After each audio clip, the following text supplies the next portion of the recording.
திருக்குறள் அதிகாரம் 4 அரண் வலியுறுத்தல். குறள் 8. வீழ்நாள் படாமை நன்றாற்றின் அஃதொருவன் வாழ்நாள் வழியடைக்கும் கல்.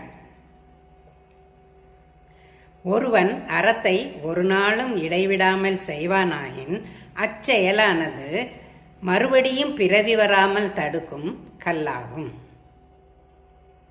வீழ்நாள் படாமை நன்றாற்றின் அஃதொருவன் வாழ்நாள் வழியடைக்கும் கல்.